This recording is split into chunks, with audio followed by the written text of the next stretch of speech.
Just a quick update here on the diesel disco.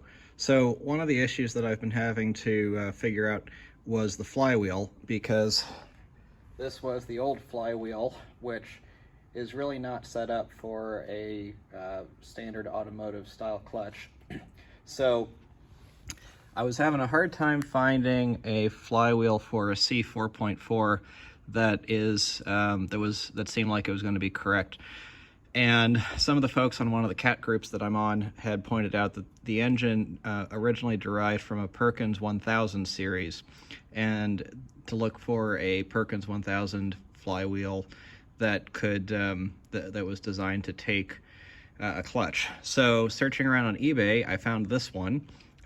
Came off of a wood chipper, but other than needing resurfacing, got a little pitting here, but none of it's bad. Flywheel is definitely serviceable. You can see it fits on. I've got the six bolts in.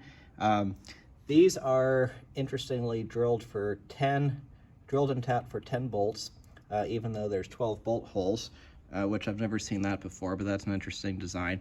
I was going to try starting it, or at least cranking it over to make sure the starter engaged, but as you can see, this is wobbly because these bolts, which held in the old flywheel, are too long. This thing needs about a 1/4 inch or maybe even 1/2 inch shorter bolts. So good news is it fits. You can look in there and you can see it looks like, and it measures the right diameter.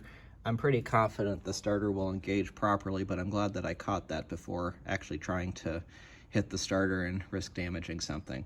But this looks pretty good. I'm gonna get some smaller bolts, or shorter bolts rather, not smaller. And then after that, and I confirm that that's working, I'll start working with some clutch manufacturers to try to figure out what size clutch is gonna work for this.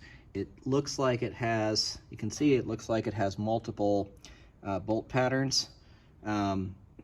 I guess it kind of looks like it has 2 bolt patterns to work with. So hopefully we can do some measuring and figure out a clutch that's going to work for this. So anyway, just a quick update, making progress on this thing. Pretty happy with where it's going, and hopefully have a clutch on here soon and have this running.